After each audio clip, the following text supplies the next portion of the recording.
Hello and welcome to Johnny English. So it's Monday, it's our first video of the week, and I hope you'll be with us all week and you'll enjoy the subjects that we discuss this week. So today I thought I'd talk about a subject that isn't often discussed in English lessons. It's not covered in all textbooks, and certainly not all teachers cover it. But I think it's an important subject, and if nothing else, it'll add colour to your language. It will add some interest to your language, and it will give you some different aspects to your language learning. So today I thought I'd talk about groups of animals, what it is that we call groups of animals, because we could just call it a group of cows or a group of sheep, and that would suffice, but it doesn't really satisfy the English language, because in English we have a designation for each of these groups of creatures. So I'm just going to give you a few examples, and what I'm going to encourage you to do is to do some investigation for yourself. Many of us love animals, we love animal behavior, we love animal antics. That's why the TV is full of so many programs, and YouTube and Facebook, they're full of animal videos, because we find them fascinating, we find them interesting, we like to enjoy what they do. So look up for yourself. If you find a particular group of animals, a group of creatures interesting, find out what it is that they're called. So maybe you like fish, maybe you like land animals, maybe you like birds.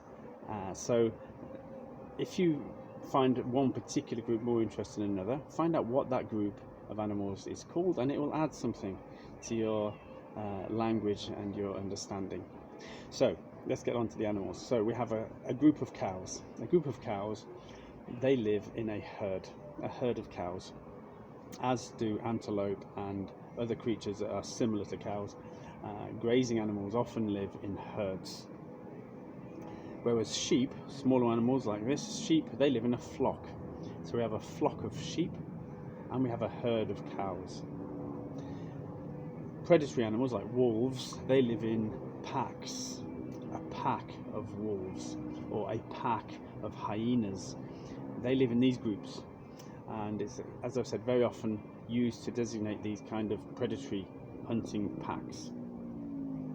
Lions, well, they live in prides, in a pride. Okay, so as I said, we can't cover all of them, just maybe one or two more. Dolphins, they live in pods, whereas fish live in a shoal of fish. Or if you see fish moving around in a very organized fashion, which sometimes we do, they live in, that's called a school of fish. So hopefully those few words, we have a pod of dolphins, we have a school or a shoal of fish, pack of wolves and hyenas, a herd of cows, and a flock of sheep. And one more very interesting one is about crows, birds. They live in a murder. A group of crows is called a murder of crows. So an interesting word, very different from perhaps from what you expected it to be called for a group of birds like that. But investigate them.